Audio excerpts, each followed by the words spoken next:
Okay.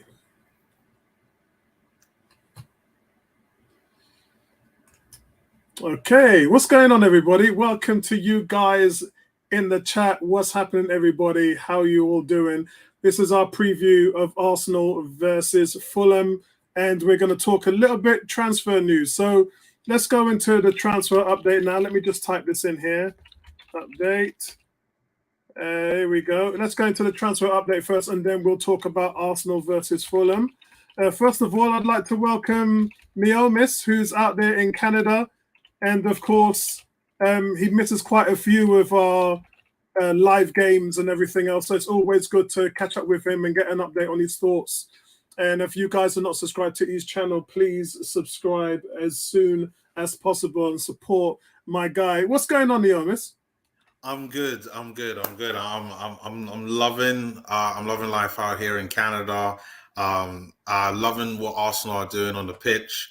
It's just such a shame. Like I'm not there to like fully be immersed in the experience of Arsenal, which is very very disappointing.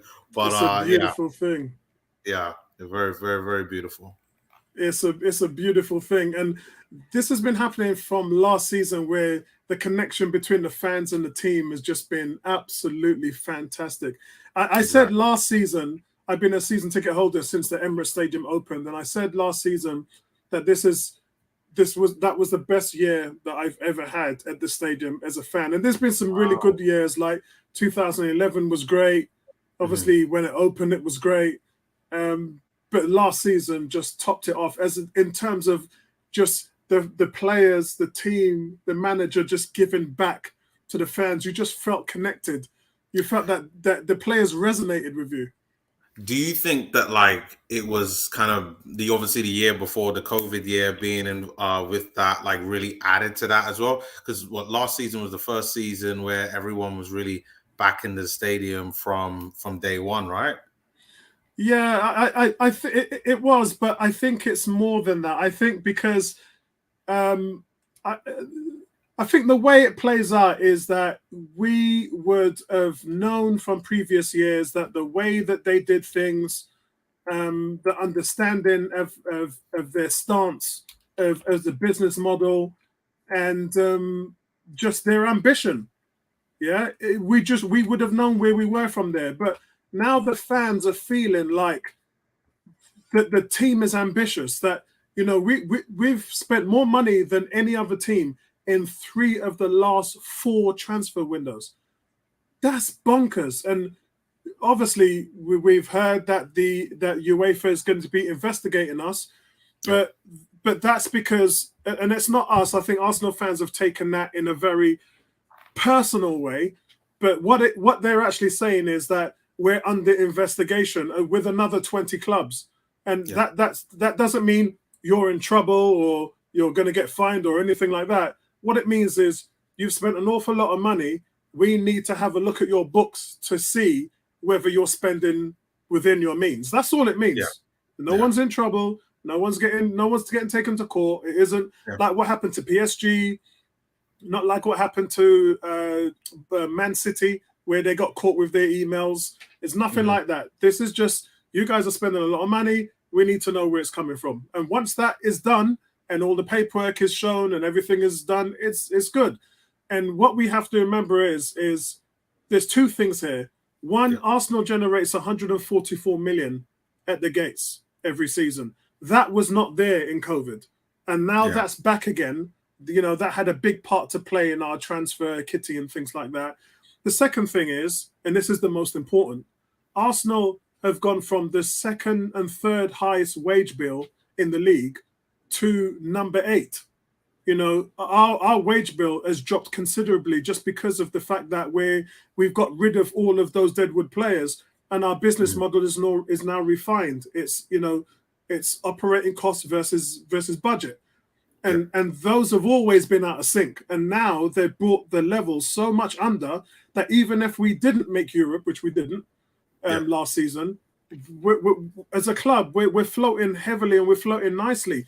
All that coincides with 2004's new restructured deals with the Emirates Stadium and Adidas, which just means we're going to be hugely catch rich. Now, are we hugely catch rich now? No, we're not, because we've had to go into the red because of COVID. We've had to spend to get the team stronger, and that came at a cost. But initially, the government 120 million loan has been facilitated. That that's all gone back, and so Arsenal are on a trajectory where they know now that in the next 2 years that they're going to be out of the red, and that's a good place to be. You've spent a ton of money, you strengthen your squad, the debt is manageable, and you're going to be in positive growth because of your salary, because of your yearly wages, which takes up the bulk of your team. So all of that is in a really good light. But let me say hello to these guys in here. Kurt, was big up to you. Kurt says every game in this league is tough. Fulham will press us like crazy. Mitrovic is a brute up top. I'm just glad to have guys like Zinchenko and Jesus in games like this where we need more technical players. Kurt says, agreed. I think it would be a tough game, but home advantage should mean 3 points for Arsenal. And Vincey says, big up to you, Vincey. Vincey, let me know if you want to come on here, because normally when I do these things, it's with Neomis, is just to catch up. But if you want to come in, let me know and I'll send you the link. It'd be nice for you to catch up with Neomis because you haven't spoken to him in ages. But yeah, so in terms of where we are, guys, in Vincey saying we're going to win 4-1. In terms of where we are in the transfer, David Ornstein obviously had talked about Jorge Mendes, which is Pedro Neto's agent. We got to talk about this first because it's big news for the Gunners. And so they've reportedly held talks in negotiation with Neto. They value him at 35 million. Wolves value him at around 50 million. And that's how they've valued him, and they're within their right to. Yeah. He's not worth 50 million, in my opinion. This happened with Lucas Paqueta. I remember Lucas Paqueta's value was like 38 million. Leon said they want 70 million and all that did is it scare off 6 teams. They just, like, no one has called them since. Yeah. Now the transfer window has a week to go. All of a sudden we're hearing he's available at his allotted 38 million price. So it just goes to show you the foolishness that happened. Who was that? Can you remember the right back that we was after that ended up going to Brentford? Oh, what's the little kid's name? The Scottish guy. I know what you mean. The one who was in Italy playing. Yeah. Oh, what's the guy? Oh, the Scottish guy for Brentford. Oh, I can't remember. It'll come back to me. But he was first valued at like 20 mil or something like that. Well, I think it was a bit more. I think it was like 35 million or something like that. And everyone was like, "Yeah, right." That's it. His name's Aaron Hickey. Yeah, Aaron Hickey. And Curtis just found out. And everybody was like, yeah, another Kieran Tierney, yeah, 35 million. All the teams were just like, nah. And then we hear Brentford getting for 17 million, which is half the price, which is actually what his market value is. So it just goes to show when foolishness like this happens, and common sense has to prevail. This is what's happening in the Tielemans. For the last 2 weeks, I've been saying to everybody, Arsenal don't want to offer more than 15, 20 million for Tielemans. And Newcastle and Leicester saying we're not budging from 30 million. So Arsenal just said, look, we'll take him next season on a free. Yeah. Now we're hearing Fofana, Tielemans, they're going to drop the demands because they need to get money in. Because guess what happens, guys? If they play hardball all the way up until deadline, first of all, they risk not getting anything for the player, which is bad for them because that means you've lost the commodity. And secondly, it means because you've messed around on the price, by the time anybody does a last-minute deal, you don't have enough time to use that money to go and buy another player. So now was the perfect time, Neom, to buy, because then you can use the money from Fofana and Tielemans to go and get replacements. Yeah. And I completely agree. However, I don't think that we need another central midfielder. Like, I think, and I know I'm hearing all the discussions about, Granit Xhaka. Like I think he's been doing a good job. We got Zinchenko now. You got Vieira, who's Arsenal just put out the YouTube video. He's back in training. He can play in the 8. Like I think we're pretty much stocked in that kind of midfield role. For me, my only concern is up front, and it's interesting. Like Arsenal are looking at Pedro Neto, and I think he's a good young player with lots of potential. However, like I think Arsenal spending the money that they've been spending, and this talks about financial fair play. It's quite apparent that Arsenal are going for broke. They want to get back into the Champions League, which is why they've kind of taken it to the limit for UEFA to even be like, hey, what's going on there at Arsenal? And for me, he's not ready. Like he's good competition, but I want someone to come in who's got more end product. And I don't know who that might be. I don't want a winger. I'd prefer if they brought in a striker, because then, if you need somebody to play out wide, Gabriel Jesus could play out wide. And then you could have also a striker as well. So you'd have Jesus will still be on the pitch doing his thing. And you'd have a striker with end product. Like, that's what I want. I'm positive if Arsenal bring in someone with end product, we could definitely get top 4. But right now, I think we're an injury away from a crisis, and I think Arsenal know this. I just don't think Neto is the one. Now, of the players. The reason why Neto is being brought in, because they see him as a backup to Saka. They have to get a backup to Saka. They don't have Pepe anymore. They have to get Saka some help. Last year, they played him into the ground. The year before, they played him into the ground. That would be Neto's role. So, what's going to happen with Reiss Nelson then? I know he's injured at the moment, but like he should be back. Like my understanding, like another month or so. Yeah. Like are they seeing him as a viable backup, or is this basically the last year we're going to see a Reiss Nelson and then he's going to leave on a free and go wherever? I mean, the plan is to continue to develop him. They didn't do that last season. He went out on loan. They want a closer look at him now, so he'll be in the rotation. But at the moment, he's behind Saka. They want somebody a bit more prominent behind Saka, so that's why they're going for Neto. But it's just the valuation is just you can't spend 50 million. It just doesn't work for anybody. Yeah, I agree. So, Vincey, I have sent you a link in the podcast chat. So if you can go there, you can see the link is there, so you can join us. Then the other said Nelson is a dark horse. He is. And I was talking to Tony today about, he was saying Balogun scored 3 out of 3, and he's doing well. And I said, yes, he is doing well. But the problem is remember, Reiss Nelson went to Germany and scored 6 goals in his first 7 games. And look how that turned out. So you have to have an exceptional loan season like what Saliba had last season in order to maintain your status to come into the first team and really get a chance. So the challenge is really on for Balogun. You need to go over and above of Call of Duty if you're going to make this Arsenal team. You need an exceptional loan spell if you're going to have a future at Arsenal. And that's where it is. And I think Reiss has been out on loan twice and really proved that he can play. Played really well with Feyenoord last season. Did really well when he was in Germany. The goals speak for itself. He's scoring goals. He's creating chances. The problem is, just like what happened with Nketiah, is he can't get on the field to show his stuff. That's the issue. And Neomis, Sambi's probably going to struggle with that as well. That you got a talented player, can give you so much, and he's just going to struggle to get on the field. The thing is, right, this is where I felt Arteta went wrong, right? You have players, Sambi had a fantastic preseason.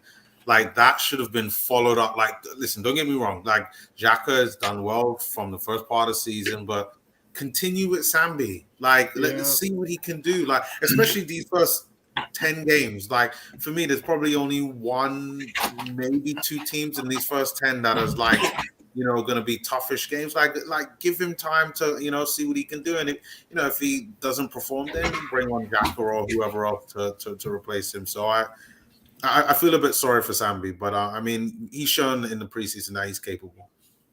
Yeah, Vincey, how are you doing, bro? Good of you to join Let's us. see. As you know, we're just here to cover transfer for a couple of minutes, and then we're going to go into the Fulham preview. But I know you haven't bounced off Neomis for a while, so that's why I thought you might as well come in and see how our guy in Canada's getting on, man. Yeah, man. I'm all good, man. Not bad, man. Good to see you, Naomis. What's Thank going you. on, Thank you very family? much. Apollo. Yeah. How you doing, man? You good? Yeah, man, I'm good. I can't complain, man. Like weather is good. It's nice. Like just trying to enjoy life and live as best as I can.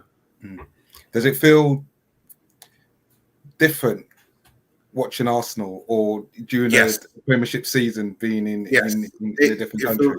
It feels weird. I feel like a stranger. Like I Okay. really do. It feels Yeah, so weird. Yeah, disconnection. it's complete. Like I'm still getting all the news and stuff like that, but it's like I don't feel like I'm part of it. And like if I wake up like a normal time, like 9, 10, or 11, like everything's done. Like it's down there 7 p.m.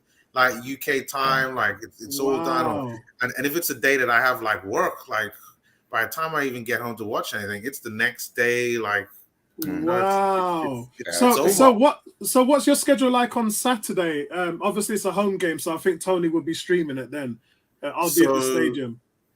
So like Saturdays, I work in the afternoon, so from 3 to 11. So that's from 11 p.m. to 7 a.m. in the morning UK time.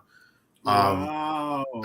But the problem is like I'm a normal person, so if I go out the night before on the Friday, like I might not get home till 3, which is like 11 in the morning UK time. So if the game is at It's 12, all messed up basically for I you, have to like man. not go to sleep to then watch the Whew. game like that, and then I got work in the morning. Like that's been the problem.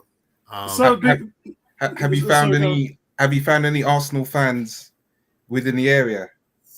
You know, it's so funny. If I go out with an Arsenal shirt on, I'll either run into other Arsenal fans, Tottenham fans. The amount of Tottenham fans. I was coming from the doctors. There was a Tottenham fan walked past me and shouted at me, mate. You're going down, mate. You go. I'm like, what is going on? He's like, I'm a Spurs supporter. I'm like, oh, get in the bin. Like, get away from me. And bun that. So listen, so we were just talking about Pedro Neto, and look, his stats isn't great.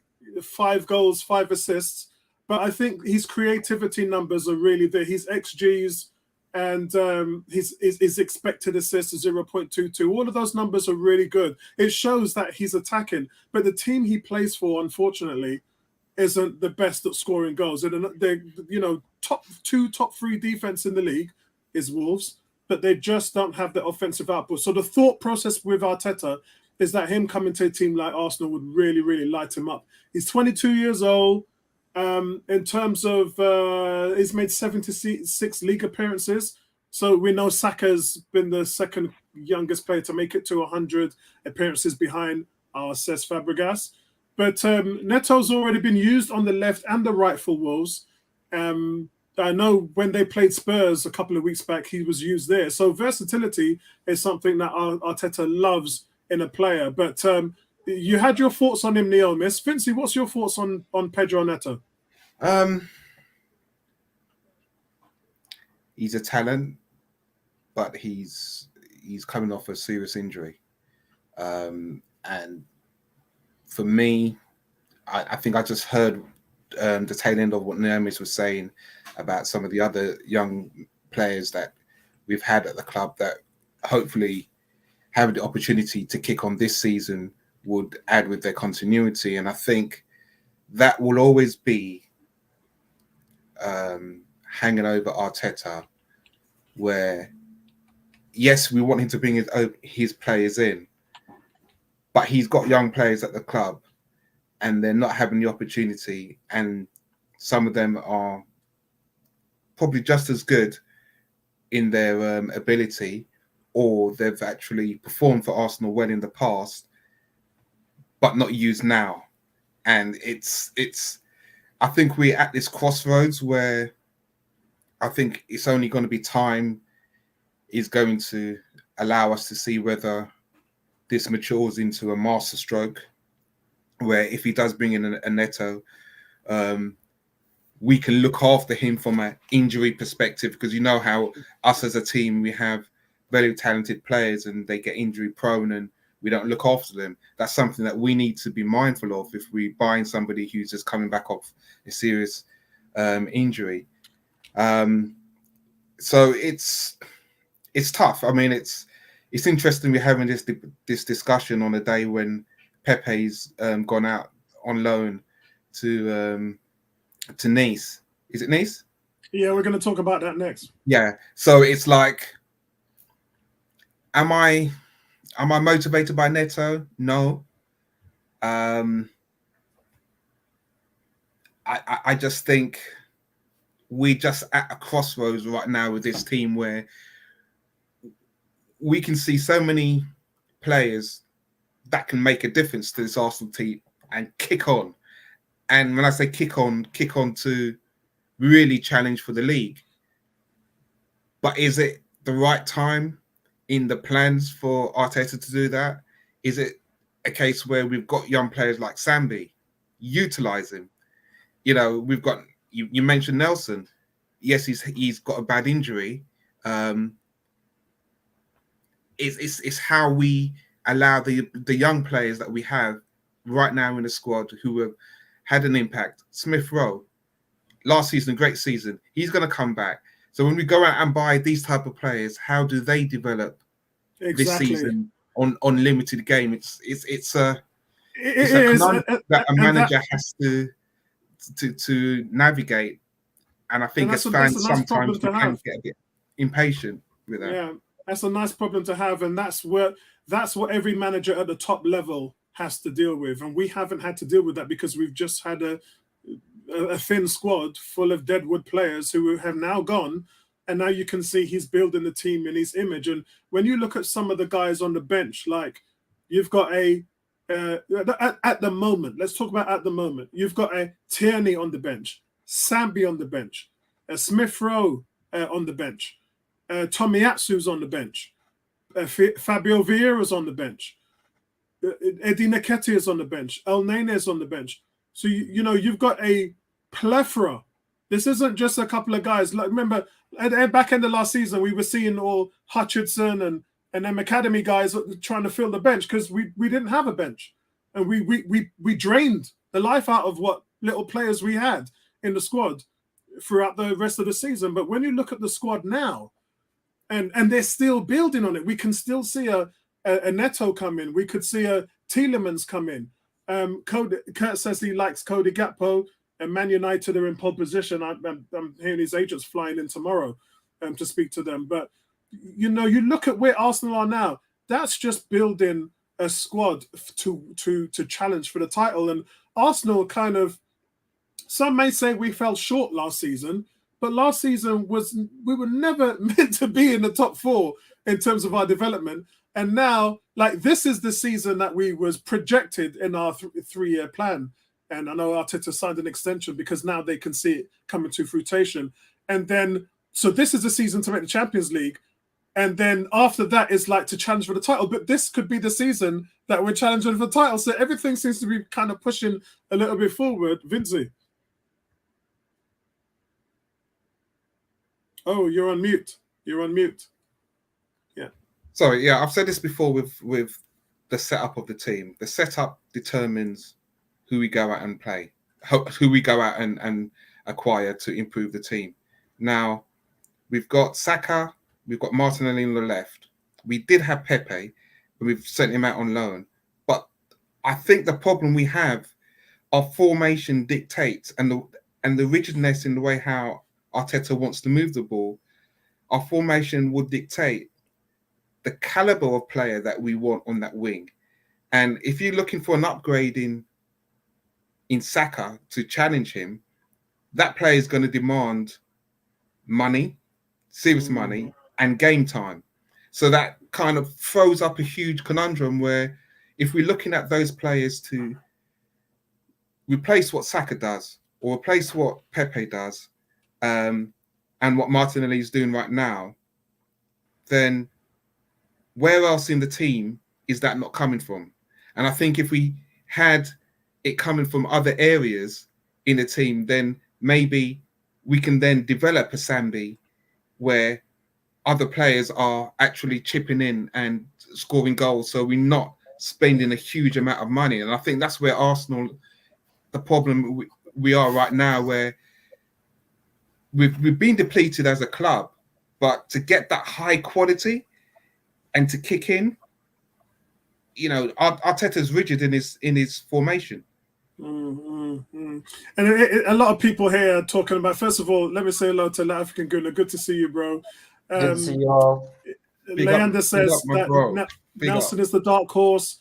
He says, importantly, he's an Arteta ball player. He really has a lot of talent, guys. DeCam says we need to see how we handle being collective and press, because I think teams haven't forgotten Newcastle and Palace attempts to press and bully us last year. Bro, we're a different team than we were last year. The way we deal with the press at the moment is just exceptional, the way how we can keep the ball in the midfield. It says Nelson is back in training. I thought he was out for a month, and that's interesting. I wasn't aware he came back in training today. So the team is deep enough that as far as all competitions, the quality and depth is the question. And that's where I'm saying that we've really improved. Beles says, we cannot be waiting for the younger players to develop every year. I am not against the younger players, but I would love to see, I'd love them to compete for the positions available to them. My God, everybody's coming in now.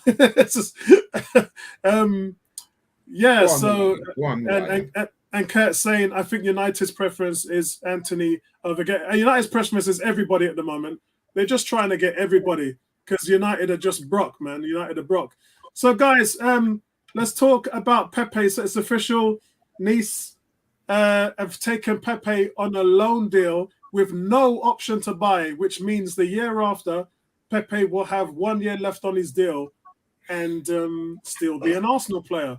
Very strange. I think that they were desperate to do that deal, and that's the reason why that deal was done. So, African Guna, first of all, let me say what's going on with you. What's your thoughts on Neto and Pepe? Pleasure to be here, guys. I think we're all very happy. Every morning we wake up, we know that Arsenal's on the top of the league. It's been 18 years since we've been able to experience that after 3 games of the season. So I think that's underplayed a lot. Like fans who've suffered, like real fans like us who suffer every day, like it's a big deal, and I'm gonna take full advantage of it for as long as possible. Because I mean, realistically, for me, we're obviously not. I mean, we could be underdogs, but I think it's a year or too early for me. 3rd position is my ambition this year, and 4th is obviously the target. In terms of Neto, 50 million is a bit much, and I'm a bit hesitant because, you know, as Vinci and I have spoken many times about Martinelli, he's finally getting game time, and I don't want to see him come off. And Saka as well. I mean, it's actually so ironic that now Saka is like, you know, he looks average in this team right now because everyone else is just so good, and it's amazing to see. So for me, I don't see the winger as a priority. You know my feelings on Xhaka, and something that my parents taught me when I was younger is that it takes a long time to build trust, but it only takes one moment to break it. And let's get it right. Xhaka has been doing really well this first 3 games, and I'll give him the credit. Definitely the position change has helped him. I think also the new players and the way that we're playing, we're way more dominant in possession. Our midfield is winning the battle, and attacking wise, we're just creating a lot of chance, which I think is hiding some of Xhaka's deficiencies. But we know, Apollo, that he is. It's gonna happen. It's gonna happen. It's inevitable. Within the next month or 2, and once he gets the red card or he gets something, it completely changes the whole team. We lose the midfield. Right now, we're winning the midfield battle, and I think that has helped us a lot as a team. I feel like last season we weren't winning that midfield battle a lot of the times, and that definitely was detrimental to us. So for me, it has to be a midfielder. It has to be Tielemans, 25 million. You know, he wants to come to Arsenal. We've been talking about it for months. Personal terms apparently agreed. Obviously, I think we need both, but you know, I think we've spent a lot of money already. So for me, you know, I can only see us signing one more player. If we sign another 2 players in the next week, wow, I would be really shocked. I'm already shocked at the business that we've done already, and I'm already happy with it. So one more on top of this, it'd be great. Neto's a great player, but I just think he's going to eat up into the minutes of Saka and Martinelli, and I think Nketiah is going to play there. Jesus can play there. Smith Rowe can play there. Nelson. We have options. I don't know why people are saying, we need a winger. We have so many options. So for me, I know they're not the best. Of course, Tony, but we're being greedy now. We're being greedy. We need a midfielder. We have no cover. We talk about El Neni all the time. He's a good average, but he's not going to take us to the next level. We don't have anybody else. Lokonga's not ready yet. He'll play Europa, but in the Prem, if Partey gets injured or Xhaka gets a red or does some foolishness, our team could completely dismantle, and our season could completely dismantle. I think the African Guna, I think the most important thing about this whole deal is we have to remember that they had a few set targets this summer, and it was to get a ball-playing midfielder in Zinchenko in the midfield, to get a striker, which they got in Jesus, and they wanted an attacking winger, which they failed to get in Rafinha. So that was 3 of their must-haves this summer, and they still don't have that winger. That's why they're going off the What about Vieira? Because no one's talking about Vieira. He hasn't been playing. There's no way he's going to be taking Odegaard's spot. Odegaard's going to be playing every game. No way. He's like, I don't want to say he's a teacher's pet. He's actually deserving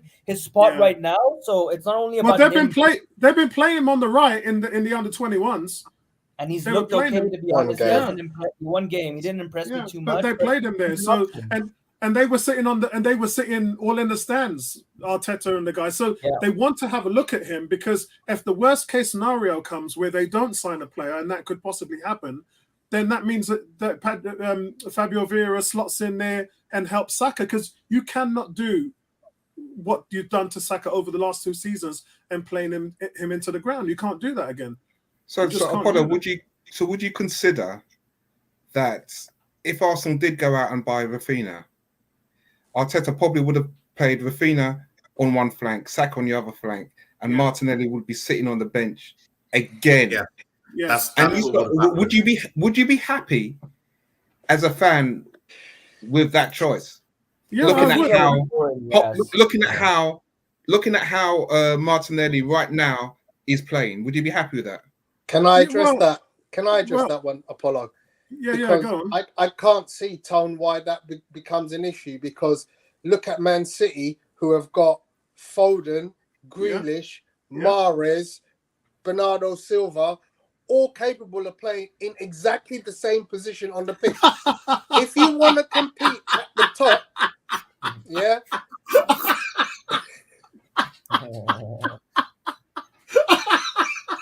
Only if you handpick his games, Stan. Only if you handpick his games. You know. If you want to compete at the very top of this sport, you cannot afford to have just 2 players in 2 positions. It's impossible. I'm glad you said 4 players in every position. Look at Smith. I'm glad you said that. So then why? This is what I don't understand. Is so then why, going back to African Guna's point as well, why is he not addressing midfield that in the middle of the park? We've got abundance who can play. We've got abundance who can play on the flank. Okay. But we're going to spend a huge amount of money, and if Xhaka gets injured, or Xhaka, no, he doesn't get injured. He never gets injured. He'll get the red card for sure. So if he gets sent off, right, and Partey gets injured right now, you're 6 million. No, but you're 6 million right now on Rafinha. Just looks like what we do in FIFA. Yeah, I think, guys, there's another question to that in terms of this team has looked better in the single pivot than the double, and that's the reason why a number 8 is so important in this setup. And I think that we have to understand that when we're talking about injuries in the midfield. I think the midfield pretty much speaks volumes for itself, because El Nene never gets injured and Partey always gets injured. But I think there were times where, remember when we lost those 3 games we were supposed to win on the back end of last year, and then El Nene came in and Nketiah, and we ended up winning the games that we were supposed to lose. So it's not like they can't do a job. They can do a job, but the system, and this goes back to what you said earlier on before, Vincey, the system allows us to be this, I'm not going to mention the word light in the midfield, because we just have the importance is in terms of the way we play. what happens in the number 8 and what happens when Saka gets tired, because we can't do that again, man. With Saka. So I think what we need to kind of look at is a depth chart. You know, in the same way that in American football, you'd say, right, look at your depth chart and see how many 10s have you got, how many 8s have you got, how many 9s have you got, how many 6s have you got. And when you look at our depth chart, it's quite solid right now because, you know, you look at left back, you've got 2 left back. You look at right back, you probably got 3 right backs. You look at centre backs, you've got 4, possibly 5 if you count Tomiyasu, centre backs. You look at 6s, you got 2 really of quality. And I really only, who you counting? Xhaka? Sambi. Excuse me. Partey. I'm not, do you know what? I'm a little bit reluctant to call Sambi a 6. Oh, come on, man. 6 and 8, he can do both. Sorry, Apollo, do you have spam in the Alright. chat? Do you have spam in the chat, Apollo? I just sent a message to you. Okay, I can't see any. Are you talking about the Moni? Yeah. Continue, Tony. Continue. Yeah, it doesn't look like spam So, for now. okay, but I'll keep an eye give you on that 3 at 6. Yeah. But then when you look at the 8, you've got like Sambi, Vieira, Odegaard, Smith Rowe, Zinchenko can play there. Yeah. So you have a plethora of guys in the 8. Yeah. But Tony, not sorry, just to interrupt. It's not their like main position. We're like trying to plug them and force them in to be like, okay, like we have all these, but they're not actually 8s. Apart from, I would say maybe Odegaard, Vieira. Okay, cool. It's even Sambi. We're trying. You know, they're not established. We need someone established there. Yeah, and so, you know, and then you look at the wingers, and you've got, you know, again, players like Jesus can play out wide, so he can fall into a winger as well as a striker. I would definitely be looking at another striker. There's no doubt. I don't think we have enough strikers because you're basically counting on 2 strikers. Yeah? Yes. Yeah. I would definitely say I would go with a 6. I need a 6 because when Partey ain't there, I notice it more than any other position on the pitch. Because the guys that have filled in for Partey when he's not there ain't doing what he's doing. So, Tony, would you say that Martinelli is the 3rd choice striker right now in the team? Yeah. Yeah, I would say that. I mean, this is the nice thing about those positions. Jesus and Martinelli can both operate wide and centrally. They're alternating Nketiah throughout the has game. actually shown that capability as well. So we know those 3 players can operate wide and central with decent results. You know, we had Aubameyang. It didn't really work from the wide position. So we kind of were like putting a round object into a square hole. And that, you know, wasn't working for us. But with these guys that we've got, I think they're more capable of moving those positions.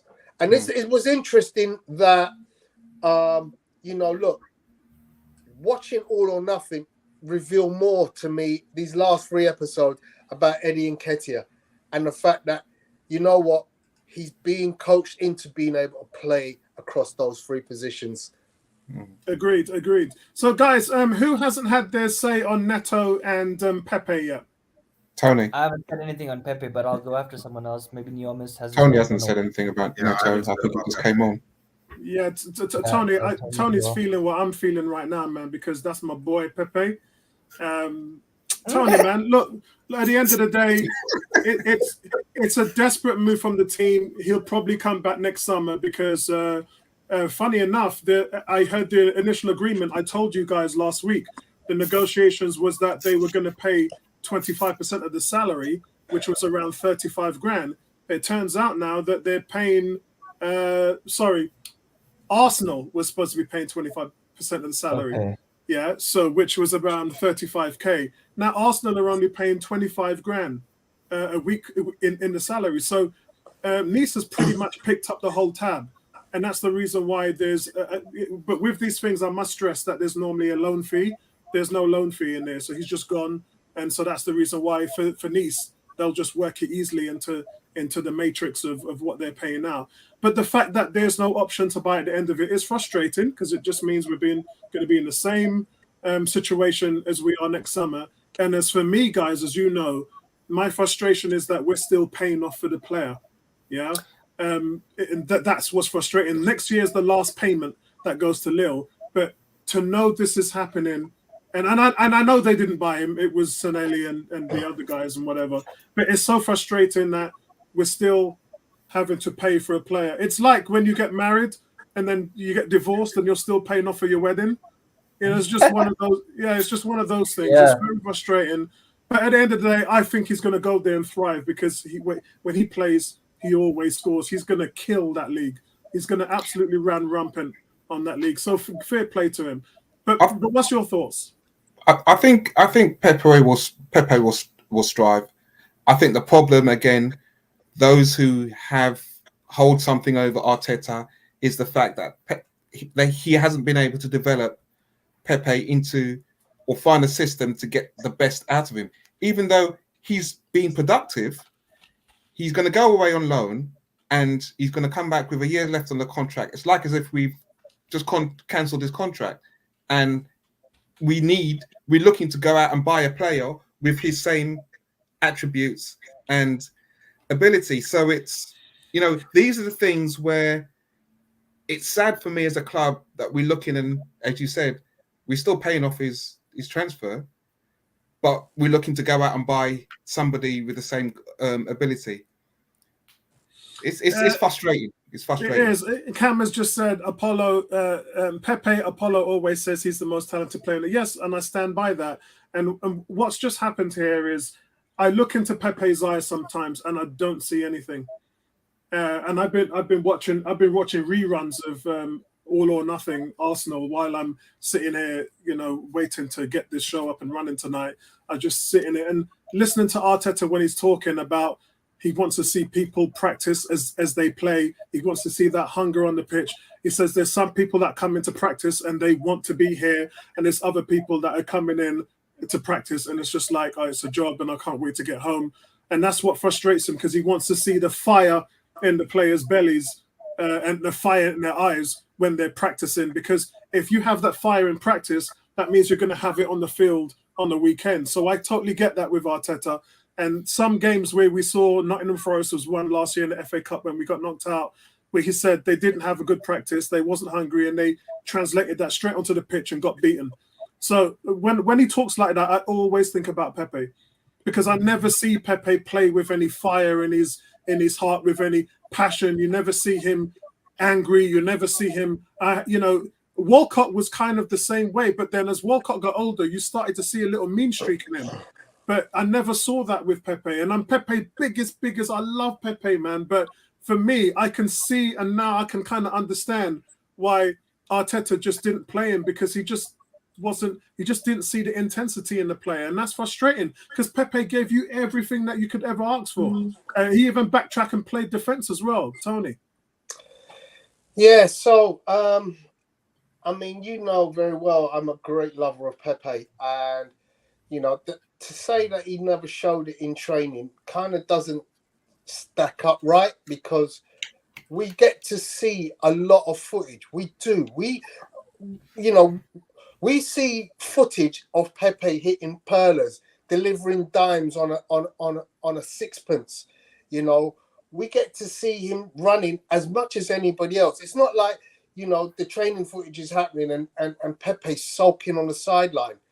So I don't quite understand that narrative that he doesn't train as hard as anybody else. So Tony, that wasn't against Pepe. That was in general with the whole team. Yeah. And then further to that was, there was definitely something going on, not last season, but the season before, where the interview with Ian Wright, Laka, and Aubameyang, they were singing his praises about what he could and what he couldn't do in training. Mertesacker came out and said, the guy is phenomenal. He could play football with his eyes closed. So when you've got people as high up in the club as Mertesacker singing his praises about what he can and what he can't do in training, Aubameyang loves him, you kind of go, well, isn't it funny that now Aubameyang and Lacazette have left and Pepe's unhappy? So maybe there was something in the triumphant, because don't forget, them three guys won us the FA Cup. Yeah, that all of a sudden my sidekicks have gone. You know, Aubameyang went first, then Lacazette pretty much just shut up shop because Aubameyang was gone. Like, what the hell happened to him? And the same has happened to Pepe. So there was clearly some talent. We saw it 2 years ago. Last year, Arteta clearly couldn't find the way to make him work. And it's funny because one of the games they highlight on All or Nothing was the Wolves game that you and I sat down and watched together, where Arsenal are 1-0 down, with Pepe in the back of the goal.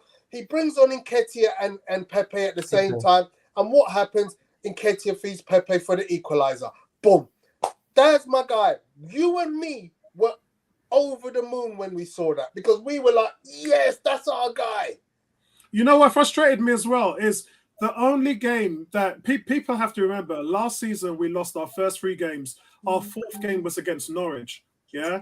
The man of the match in that game was Nicolas Pepe. It was the last game he started in the league for Arsenal Football Club. And he tormented Norwich. And the goal actually came from him curling the goalkeeper and hitting the post, and then Aubameyang puts it in, on the rebound. I mean, they couldn't live with Pepe that day. He was all over them. He was our biggest threat. But like I said, I think I don't know this in person, but I think it was just because Arteta just didn't see the hunger in him, and it just came down to the system, and it has nothing to do with the player personally. That's the only way I can really sort of look at it, and I wish him all the best. The African Guna. Yeah, I was gonna say presence blood. Remember that, Tony? I mean, super. We were super gassed for him. I mean, transfer record breaking it, and Arsenal don't do that very often, especially at that time. I mean, now in the last 2 seasons we are spending money, but at that time spending 72 million was like insane for us. It was, we didn't expect it. We had so much expectation. For me, I have a lot of different opinions. I first of all disagree with Apollo. I think I'm bummed about the loan fee, but I think Arteta just doesn't rate him, and we needed to get him out. And I'm actually surprised that we managed to get him out, because there was a certain point a week ago where I was like, actually, this guy's going to end up staying here, and he's going to just sit on the bench. I think the system didn't fit him. I think the league didn't fit him.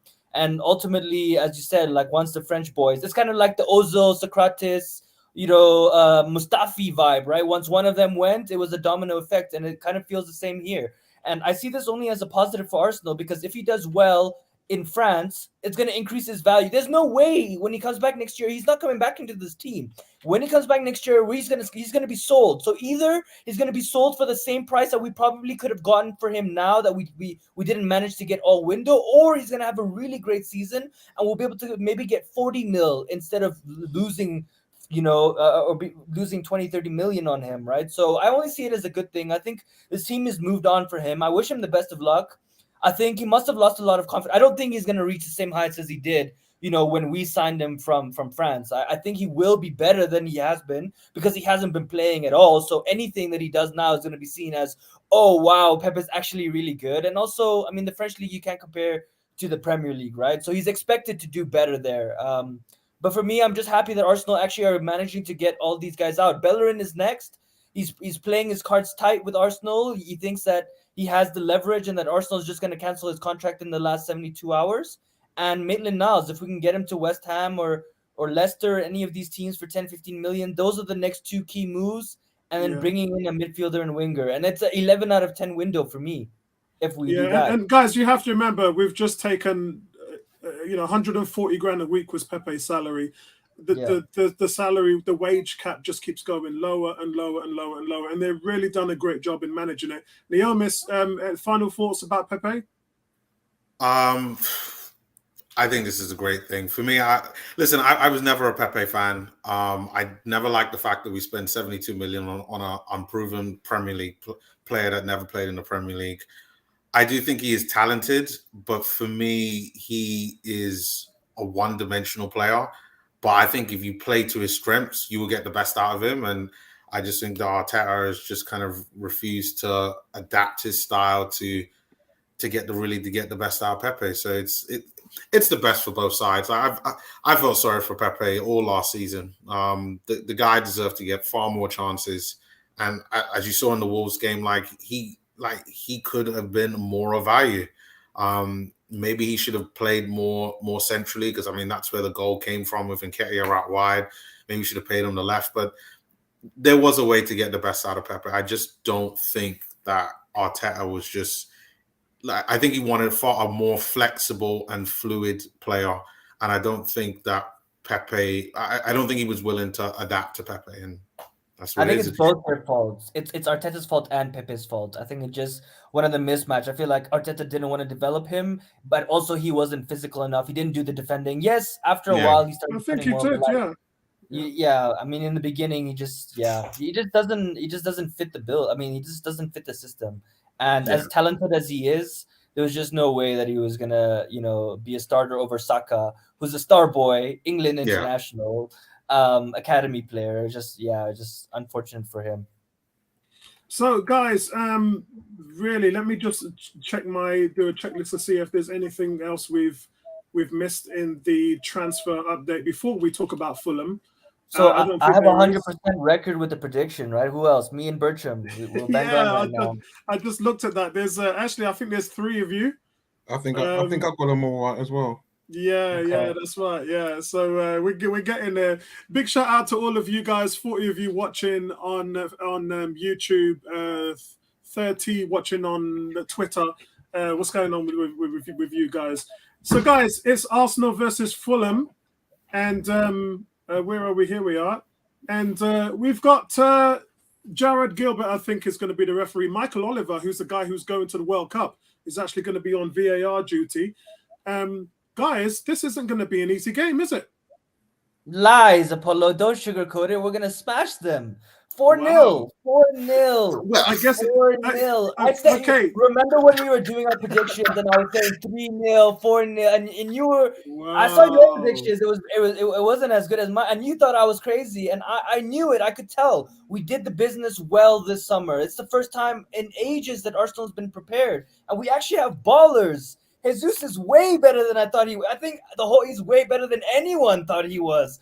His hold-up play, everything he's bringing to the team, the chemistry in this team. I think the All or Nothing documentary has definitely brought a lot of vibe and inclusion in the fan base, and I think that plays a part as well. And there's just too many positives, right? Saliba, I mean, absolutely incredible, scoring goals that even strikers dream about scoring with his weaker foot. I mean, everything is going right for us. Martinelli, my star boy, finally, getting the praise that he deserves, getting the goals that he deserves, and assisting. And I think also the interchange between the front three, which we didn't see since Wenger days, when our front three were interchanging throughout the game, which makes defenders, they have no clue where these guys are going to be at any moment. And that brings a lot of unpredictability to the team, and it makes us dangerous. So, yeah, I think we'll smash them.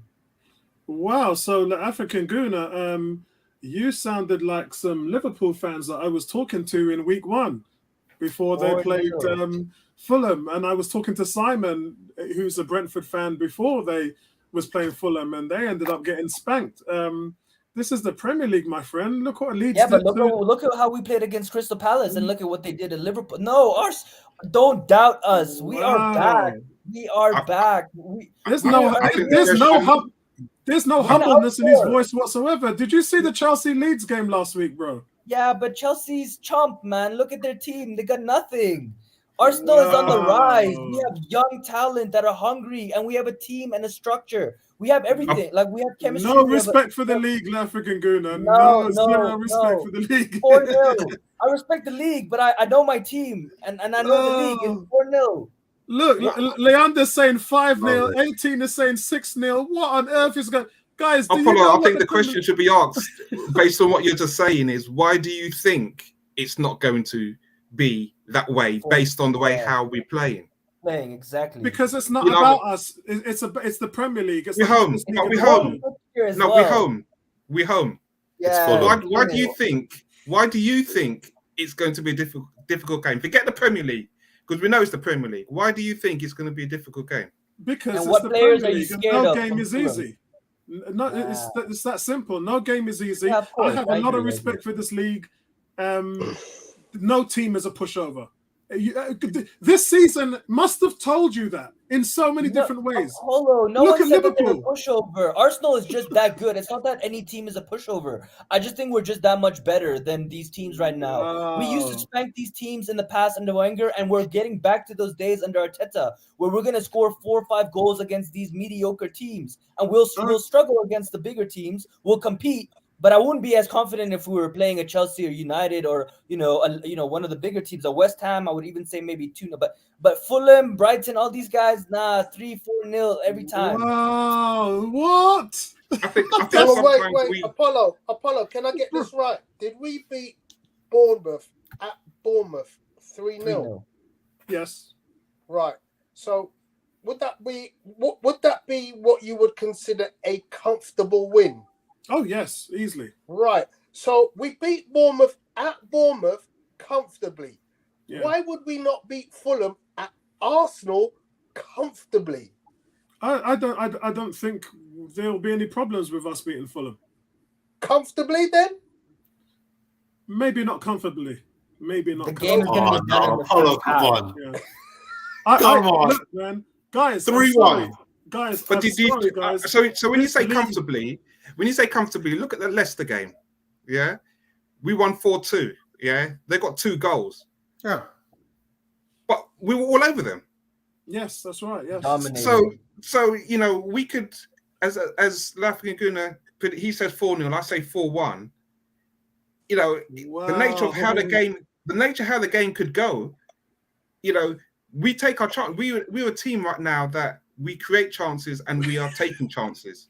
So to score 4 is not really out of the realm of reality. To concede 1, it's a possibility, but it could even turn out to be a really tough game, and it's 2-2. But to predict 4 right now before the game started, I don't think it's a bad prediction. Yeah, I mean, so that's 4-1, Vincey, 4-0, Tony. I'm going to go for 2-0 to Arsenal. It might be 2-1, but I'm still going to go for an Arsenal win. Jesus is coming for blood. He got a disallowed goal last game. Yes, and he dominated. Wow. He ran the game and he didn't get any play. He's coming for revenge. He needs that goal. Okay, so before I go to Tony and Neomis, I just want to talk about Fulham first. Fulham, they have Shane Duffy, they have Issa Diop, they have Bert Leno, Pereira, and they've got a goal machine in Mitrovic. And they've come through their first 3 Premier League games unbeaten. They come in fine form. Remember, they scored 106 goals on their way to promotion last season. And a record-breaking 43 goals from Mitrovic last season. We all laughed at him in the Friday Premier League show, didn't we, Tony? We said, he's going to come to the Premier League and he ain't going to get nothing done. And we kind of look a little bit silly now because the guy is scoring big goals. Yeah? And not just is he scoring goals, but he scored 3 and 3, but he's missed a lot of chances. He's had 2 disallowed. I mean, he's just ripping up the Premier League right now. So respect goes out to Mitrovic. But he's never scored more than 11 goals in the Premier League when he was here before. He's 27 years old. But I think for me, Fulham are showing a lot of attacking intent. That was different the last time I saw them come up into the Premier League. When I saw them up before, they didn't have any identity. They were very defensive. They was trying not to get beaten. This isn't a team that I see like that. They've got plenty of attacking intent going forward. They tore into Liverpool on opening day at will, and they just are devastating going forward. They against Brentford as well. You could see they just bombed forward. Brentford couldn't live with them. So I really like the way how they're set up. And one thing that I've noticed as well is some teams that come up from the Championship, they keep that kind of same mold and same identity, and they've done that. 9 players in the first 11 were starting this season, the first 3 games from the Championship. So that shows a level of continuity. So I respect the team a lot, really like what they're doing as a unit. And I do have some numbers for you guys here. Let me put this down so that I can see what I'm talking about. You can see Fulham adapting to the Premier League. In direct attacks, they rank 3rd. In direct speed, meters per second, 1st in the league. Possession, 19th. So they don't have a lot of possession, guys. pass sequences, they're last in terms of passing. They seem more of a counter-attacking team. They're last in short passes as well. Mitrovic is second in the league in goals, first in expected goals, first in shots, first in headers, and second touches in the box. So our guy Saliba is going to have a handful, and I think Saliba's going to hold him down because Saliba's like that. Yeah. So for me, it's going to be a great challenge between Saliba and Mitrovic to see, I want this guy to be tested every week, William Saliba, and I know he's going to shine through. But the danger signs are there. Let me go to Leomis before I go to Tony. What's your thoughts on the game? Listen, I think it's going to be a competitive game, but I think the quality will shine through. I see Arsenal winning this 3-1. Like, I know Fulham have started off well, but we're in great form right now. This is not a game for us to even begin to worry about that much. Now, like, I would say starting from the game after that, maybe we could start having some thoughts. But Fulham, no, let's roll them over. Keep going. Excellent. Tony? Yeah, I mean, look, a striker is only good as what he can be supplied. If you cut the supply, a striker is pointless. We had a great striker in Pierre Aubameyang. When the supply was cut off, he became absolutely pointless. Yeah. So, look, we've got a great press, and I keep stressing it on each match that we've watched together on the watch-alongs. I've been every game been super impressed by the press. We press as a team. We steal the ball high up. Our possession stats are good. So, Fulham are going to be in trouble, man. This team is on fire right now. And, look, Jesus is hungry, man. Yes, and Vincey. I think I'm not joking you. I think it was yourself, Irfan, that said that potentially could be, the top goal scorer. Wouldn't surprise me. This guy looks like he wants it, bro. Yeah. I've got Man City fans telling me he's playing better for us than he's ever played for them. Because they never played him as they did a few times playing him as a central.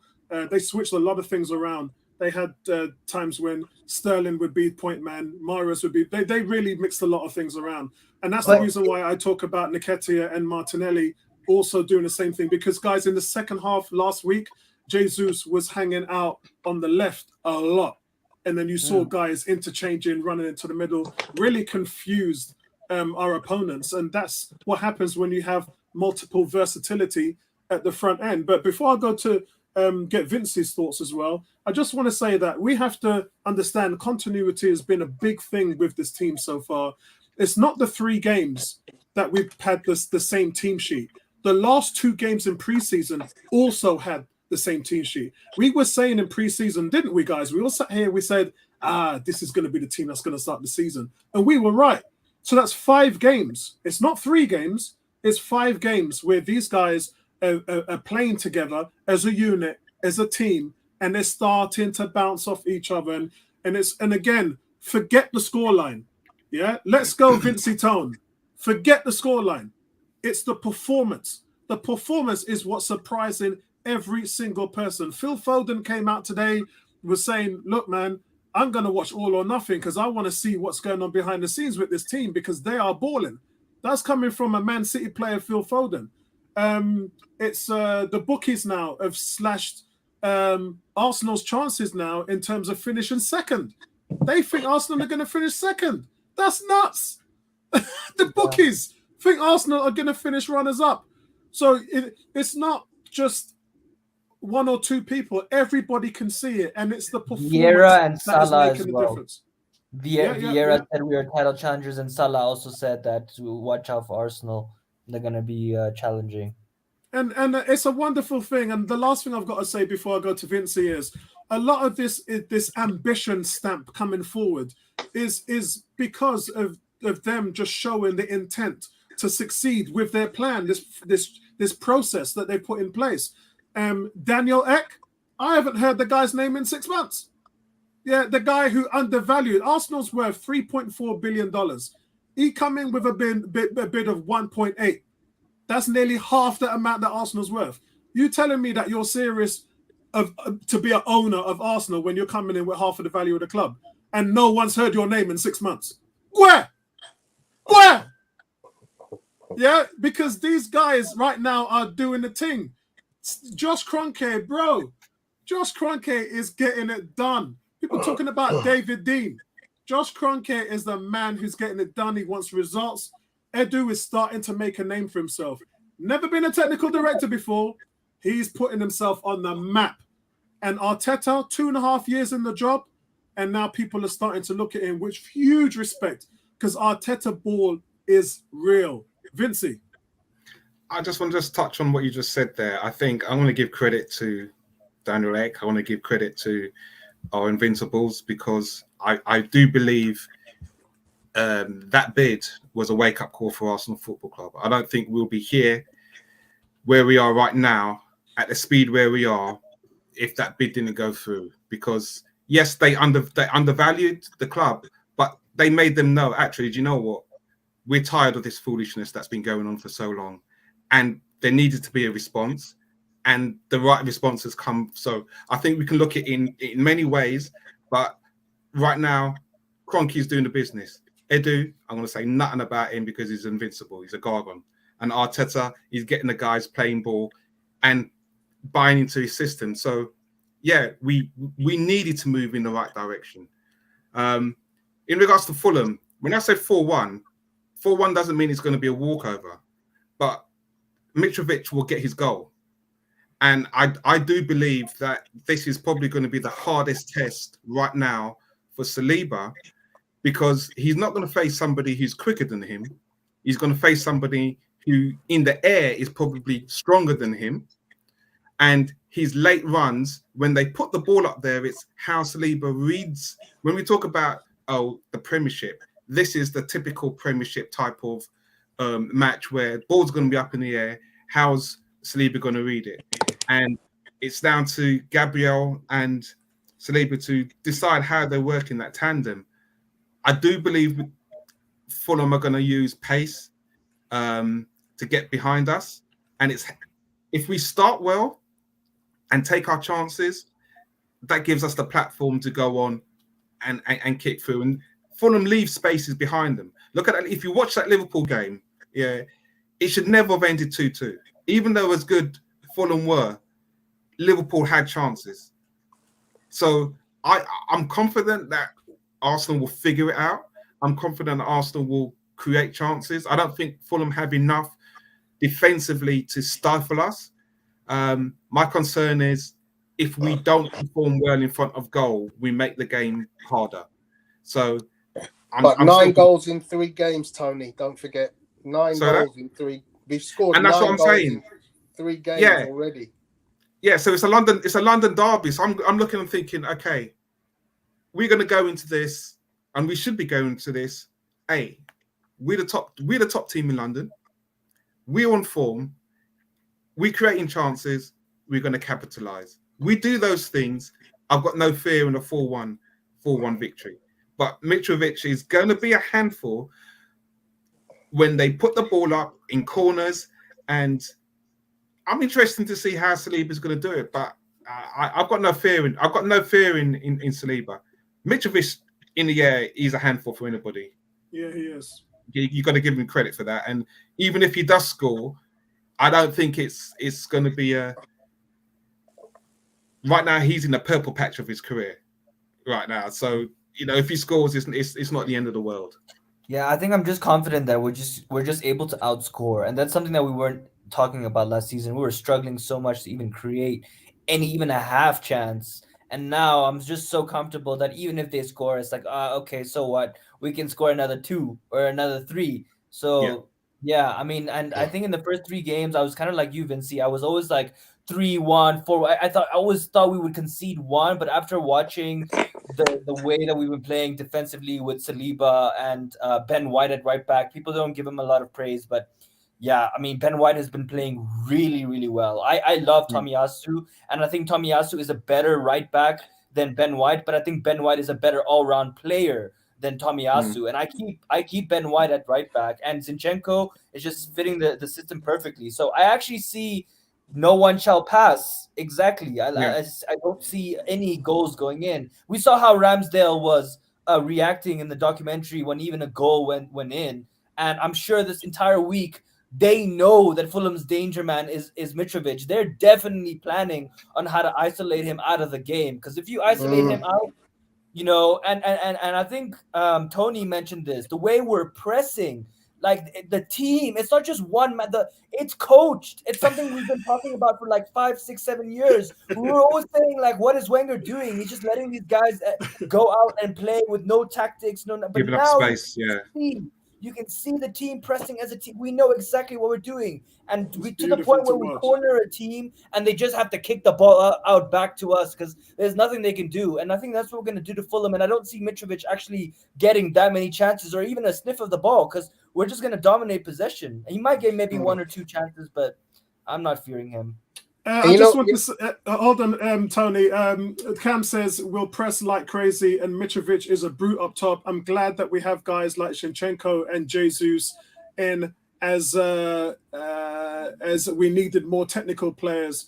And Mr. Paz says if we beat Fulham, we'll smash Villa. Villa have been poor. It's insane. And then Kurt has his famous none shall pass there. Jez says, I think Arsenal will break up Fulham's play and get them no probs on the technical ability and on the counter attack as well. Big shout out to Mr. Bungo. And yeah, 18's right. Hit that like button, people. Leada says, where's the pink caddy at? Last week when they were playing in pink, I put up Lady Penelope's pink Rolls Royce because we were talking about Rolls Royce. This player's a Rolls Royce. Jesus is a Rolls Royce. Saliba's a Rolls Royce. And I just said, cha, all of them are Rolls Royces. So we just put the car up there. Except Xhaka. Let's not forget. I'm come on, guys. I'm waiting for Tierney to come in at left back and Zinchenko to go in at number 8, and that will put Xhaka on the bench. Yeah, but what I want to say is, I want to talk about something I saw on a regular at the Arsenal training ground in the All or Nothing series. Doesn't Mikel Arteta love putting a bet out? Yeah, where he goes, you know where the ball's gonna come. If that guy gets the ball, you're gonna pay me. Mm-hmm. I kept laughing because he is so meticulous. I know, I love it. So you know that he's gonna work. He is gonna have worked out how to stop the feeding of the ball to Mitrovic, and he will be putting a bet out to say every time the ball goes to that, you guys owe me $5,000. Yeah. Antonio, I think to follow on that, I think it's not so much Gabriel. I think it's Saliba and Ben White with the ball when the ball does cross, because it is going to come. It's how they handle it. You know, the ball coming at an acute angle behind them. If they jump up high enough, you know, being aware of Mitrovic. I think White's gonna have a big role in that because you know Mitrovic, he will just peel off. So Saliba was going to be he'll be in that mid in that central area with the runners coming through, and it's that late ball coming through at the back post. You know, that's the area where they're gonna if we're gonna get hurt, that's where they'll hurt us. Quick question: does anybody else think it's Tommy time now? No, not yet. It's too early. Why would we even risk? We're playing well. The team is good. It's too early. Maybe in 2 weeks. I think Villa's a good game for him to come back. Villa's a good game.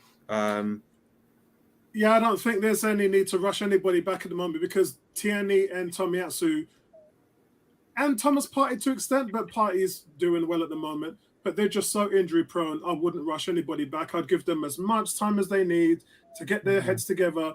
That's the beauty in having a strong squad. Just let the guys who are performing perform and let that build up. And look, if you want to get into the team, you're going to have to play your way in. I'm going to give you 20 minutes or 25 minutes this weekend. When you get on there, show me that you belong in the first 11. So when you get on there, I want you to run harder than everyone else, run further than anybody else, show me more heart and desire than anybody else. And then you might get a snippet to get into the team. It's not, sorry guys, no one's going to get an easy pass this season. You got to work hard to get into the starting 11 right now. I've just put this thing up for Mitrovic. It's shocking. And again, I can't wait till tomorrow night. We're going to have another Premier League stream on a Friday night because we're going to have to eat our words on Mitrovic. We were all laughing at him in the summer, and he's now winning more aerial duels per game than 7 teams in Europe's top 5 leagues so far this season. I'm so dead. Can He I also just say, tripled Van Dijk. in response to Stan Kroenke, it's hard to put 50 million on the bench. Well, Barcelona do it on a regular. Real Man Madrid City. do it on a regular. You know, there's loads of teams that put 50 million on the bench. Man City have got that on their bench. They Liverpool got have got 100 that million on their bench. Yeah, with Liverpool have Grealish. got that on their bench. Chelsea have got that on their bench. So that statement don't make no sense because every other successful team in football right now has way more than 50 million on the bench. Yeah, And we did it last season with Pepe. He was riding Yeah. the bench. Absolutely. Yeah, It's but I not mean, about I think the point is that teams at the top, like Liverpool, have guys like Diego. They have Jota on the bench. They have all these players on the bench who they've paid good money for. Manchester City as well. If we're talking about challenging for the league title, then we shouldn't be complaining about the players that are on the bench. Yeah. We should be looking at who is the best option to play on the pitch.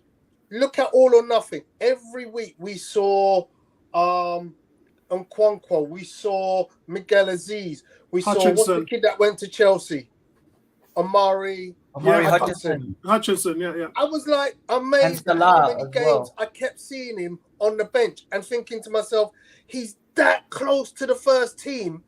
How did we let him go? Yeah. I don't didn't play him. understand it. He's been He shocking wanted the for them money. so far. I saw him play a couple of days ago for Chelsea. Yeah, Didn't they get they're battered taking time to 4-1? settle it. Yeah, they did. Yeah, he was shocking. He had a nightmare. It's a game that he'll want to forget.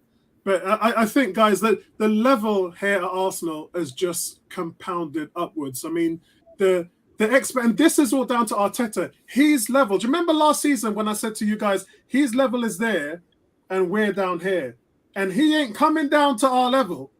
Yeah, we have to go up to Arteta's level. That's the only way this works. And what we're seeing now is they rise into his level, and Zinchenko and Jesus are really helping with that because those guys are winners, guys. Yeah. Those guys know the expectations. When they walk through the door at London Coney, they're bringing that experience and those levels with them. Yeah, they've come to work 100% every single day. Yeah, no stone goes unturned, guys. They cover every single base. There's no shortcuts to success. And all our guys are doing is looking at Zinchenko and looking at Jesus and looking how those guys walk around and swagger themselves and see how they train and see how they're able to portray themselves on the pitch and how hard they run and everything like that. That's what's going on right now. And all that's happening around the pitch is everybody stepping up to meet that level. Bertram just said, you guys are missing the point. Arteta didn't buy Pepe. Yeah, I said that earlier on. I said Pepe was not there. You know, and they're just trying to get rid of a problem that they didn't create, and they've been doing that. I've had a famous saying on this channel for 2 years, saying since those guys came in, they've been putting out fires. And I'm not just talking about Edu and Arteta. Richard Garlick has had to deal with what has been the worst financial pit hole from Dick Law that I've seen at any other club. And no one talks about. The only person who talks about Richard Garlick is Le African Guna. He's the only Arsenal fan I know who's actually talked about him because the mess that Dick Law left us in was absolutely shocking. Our contracts, we pay too high when we need to. We wouldn't go out there and facilitate salaries. We wouldn't put the money up for quality players. It was a complete and utter mess. And what this guy has done since he's come in, he's been a part of the solution, and he's just been fantastic. And he's one of those unsung heroes that Arsenal fans don't talk about. So respect has to go out there for Richard Garlick. Culture change. And what do we feel about Aubameyang Chelsea, by the way? No one's talked about it. I think personally, because we're doing so well, it's not as bad. But once he scores and pulls out that mask against us, I don't know how we're gonna feel. I just feel he's gonna come with a vengeance. He probably Well, is, but it doesn't matter. Like, No, I know we're it just Arsenal. hurts still. It just still hurts a little bit. I want He's to see him dead. tear it up. He's dead dead food. to me. He's I mean, dead I food. look at All or Nothing, Oh, and come I just on. He's dead he's food. dead to me. Come He is on. dead. All Yeah, right, yeah, hold yeah, on, yeah, hold yeah. on, Tony, No, Tony. Arsenal Chelsea. When he plays, Go for it. are you going to boo him when you're in the stadium? No, I'm not going to yeah. boo him.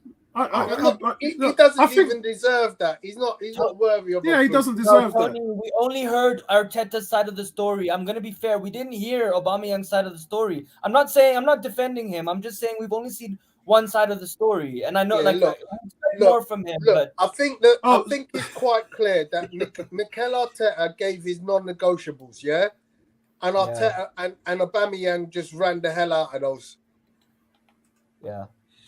Look, still guys, hurts because of I've what he told did you for us, guys you all the time about management standards. Yeah, we cannot. If any of you guys were managers, you would never put up with what you had to with Aubameyang. I could tell you that for starters, because you can't have that kind of culture accepted, and you can't have it spill over to your young talent. You just cannot. And if you would, then you would lose respect by the rest of your players real quick. Can I just chime in there? So, Vincent, before you do, I've always had one word to say about the matter, and that is when you are the leader, you can't be last in and first out. And there's nothing, we talk about Arteta's side, Aubameyang's side, there's nothing to do when it comes to punctuality, that is on you. When it comes to standards, that is on you. Got nothing to do with the manager. There's 24 other players out there doing exactly what the manager asks. So there's no excuse for you not to be doing the same thing. And you're the captain. Sorry, man. I think the problem when we look at this Aubameyang situation and Arteta's handling in dealing with the discipline and his standards is that we're not looking at it from a balanced perspective, because Arteta created this problem. Okay, we talk about Aubameyang doing this whilst he's the captain. Arteta made him the captain. Okay, I don't believe that Aubameyang was not being Aubameyang when he wasn't the captain. So Arteta came in and gave this guy the captaincy, and he's continued in being Aubameyang, and Arteta has addressed the situation. So I think, as the African Gooners says, we've heard one side of the story, we've seen that side of the story, but let's not forget, okay, Aubameyang was banging in goals when he was having a formation suited to him. He wasn't the captain, but he was still being Aubameyang. So the culture change that needed to be changed at Arsenal, Aubameyang was still being Aubameyang. So to give him the captaincy and then to turn around and say, well, actually, do you know what? Arteta can't have this behavior whilst he's being the captain. These things were on show. Yeah. So it's like we've got to be balanced when we look at Aubameyang. This guy was scoring goals. We loved him, worshipped him. We all clean his boots, yeah, for what he was doing up until that season when we won the FA Cup. He got the captaincy, he got the big contract, and I distinctly remember, even on this channel, a lot of the comments when we turned around and he said he needed to be substituted or benched, even before All of Nothing came out. And there was heaps of ridicule saying we can't do this to Aubameyang because this and that. We're not balanced when we look at the Aubameyang situation. We just focus on the fact that Arteta is dealing with a disciplinary problem in the club with the captain. Arteta made him the captain. Right. So I just want to clear something up with that statement, which we have to clear up. Everything that has been done in regards to Aubameyang, making him the captain, moving him on, cancelling his contract, that was a front office decision. That's been said on All of Nothing, and I've been told that by countless people and agencies. That was not Arteta down to him. One thing Arteta did, he made a dossier because the front office actually wasn't aware of the stuff that was going on with him. And by the way, we bring up 2 or 3 issues of what had happened. Apparently, there was 14 issues that was brought to the front office, yes. And when that was brought to Edu, Richard Garlick, and Vinay, they all made the decision together that they were going to cancel his contract. And that part we saw in All or Nothing, but it runs a little bit deeper than that. It is. I just want to clear that up, Vincey. It was a conscious front office decision in regards to making him captain, cancelling his contract, and all the other stuff that happened with him. And the perception out there is it is going to be Mikel Arteta, just in the way that we looked at Wenger at everything and stuff like that. But it runs. But the thing is, at that stage, this is what I'm saying. The problem at that stage to deal with it, you can't just focus on him being the captain, because the problem's it's out the window now. Arsenal had to do something, and it's highlighted many things at the club in actually how the clubs handle the situation. Yes, I agree. I mean, you're saying, well, the decision for, Aubameyang to be captain was everybody else. Consensus. Yeah, it was a consensus. Well, well, look at it. Well, Arteta, you're the manager. You're coming in, and you're not picking your captain. There's so many ways you can look at this and think, well, actually, you know what? I know for me as an Arsenal fan, I'm looking at Arteta and hearing all of the plaudits that he has of being a footballing brain and being dogmatic and going up to Arsene Wenger and making decisions at that time and saying, you know what, we're going to do this on the pitch. In that situation, to allow Aubameyang to be your captain, me as a fan, looking at how Aubameyang has been at his previous clubs, I'm looking at Arteta sideways, and I haven't stopped that, because Arteta was an ex-captain. So I'm looking at you and I'm thinking, that guy Aubameyang, take his goals out of the equation. You see him as an Arsenal captain. I'm looking at you sideways. Yeah. I never saw it. And to this day, I still don't understand why. Yeah, I think we can all agree he should never been given the captain's armband. Neomis? Let's be honest. Like, the only reason why they gave him the captaincy is because they were fearful that he would leave and they wanted him to sign a new deal. The Arsenal captaincy has been a poison chalice for a very, very long time. Our captains leave. Yeah. Like, it's been so consistent. Some way, somehow, our captains leave. Like, Xhaka would have gone if he hadn't done what he did. For some He's the only one somehow he escapes us. Why? I know. Arsenal sell their captains.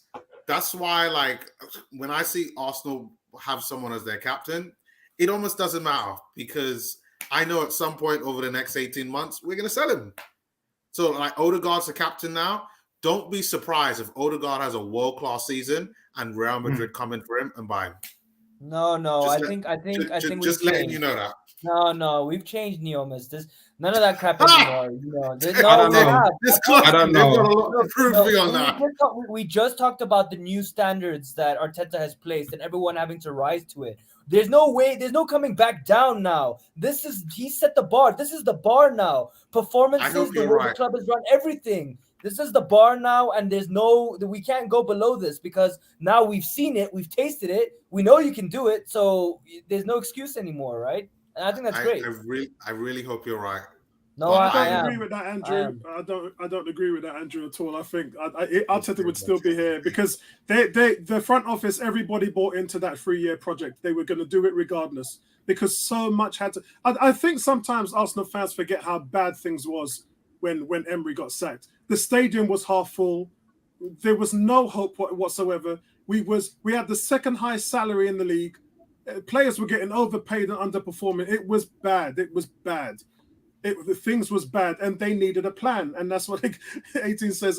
Jacques is a cockroach. He really is. So it's just one of those swings. But guys, look. I think we're up to our time now. So just closing comments on the game, guys. I cannot wait to see the battle between Saliba and Mitrovic. Tony, what are you looking forward to seeing in the game this weekend? Yeah, that battle is going to be very, very interesting. Look, we want to see our young Rolls Royce tested. We want to see how we adjust to the league. Obviously, something like the Mitrovic stampede will give him good grounding to other very good strikers that the Premier League has. So Yeah, that's a great one. I just want to see Jesus score more goals. I love this kid. Yeah, I love this kid. You know, Told you, he's Vinci. Told you. You did say it. I still love Martinelli, but Gabriel Jesus is just something else, man. he's on. You know what it is, Neomis. Before I come to you, is Alexis Sanchez. His ball retention was one of the worst. Like he'd give the ball away as much as Xhaka, and but the magic was there. And the problem was when the magic stopped happening, you all you had was a guy who had poor ball retention.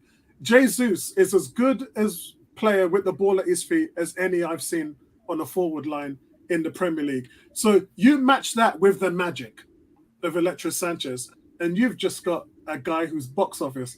That's when I sit at the Emirates and I look around and I just say Jesus is box office. You pay money to go and see a guy play like that on the front line. And that's what's happening right now with the Emirates. He is box office. Like trying to get a ticket to go to Arsenal game right now, it's like you have to, well, I can't say that word because it's live on YouTube and I'll get demonetized if I say that.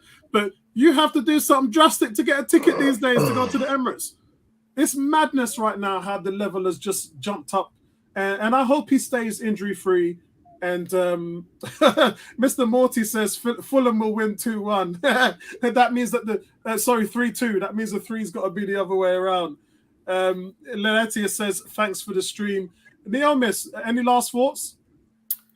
I just can't wait to see Arsenal perform, get another 3 points, and do what I genuinely think we're going to win this game 3-1. I don't think it's going to be a rollover. It'll be somewhat competitive, but I think the cream will rise to the top, and Arsenal will show like their talent over Fulham, and that's what it is. And Vincey, last thoughts on the game? 4-1 for you? I think definitely 4-1. I'm thinking it's going to be a coming out game for Martinelli. I think he's going to have a lot of joy. And I think he may actually get 2 goals on Saturday. So Jesus 2, Martinelli 2. 4-1. And remember, Mitrovic ran Van Dijk into the ground. He just couldn't live with him. He could not live with him. It's too much. I wonder, I don't know how tall Mitrovic is, by the way, but I wonder what was, because he reminds me of Higuain. He's tall, he's wide, he's rugged. You know, it's like going 12 rounds with Wolverine. The guy's just a handful. He's just rough. I have no idea. You wait until we get to the stream tomorrow. I'm gonna beat them guys up in there about the man's gonna come in there. Oh right, wow, Mitrovic is 6'2", guys. Yeah. Okay. But those situations where Mitrovic really gave Van Dijk problems, it was in open play. Yes, yeah. And that's the thing. It's like, so you've got to look and think, well, is Arsenal going to be in that situation where they're going to expose Saliba or Gabriel that high up the pitch? I don't think that's going to happen. I think we'll be better in the midfield. That was going to nullify that space. I think obviously the crosses is an area where Ben White and Saliba are going to have to be worried, but Mitrovic not for the middle. Yeah, and African Guna, what about you? Any last thoughts for tomorrow's game? Yeah, I'm really excited to hear the Saliba chant. I think in my lifetime I've never watched a game, obviously, through the TV and heard the fans chant a player's name for that long. That's the first time I have. It felt like it was going on for the whole game, really. So it just shows how much love this kid has. I'm really excited for Gabriel Jesus to score. I think he got hard done last game. I think we won, but he was purely the reason why we won.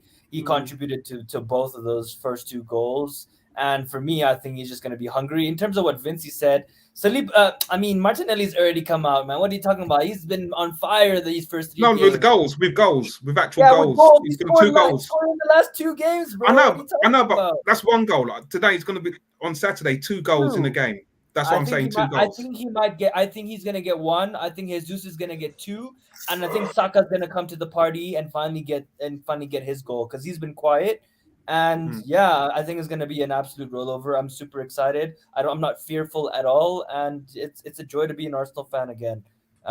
So yeah, super excited.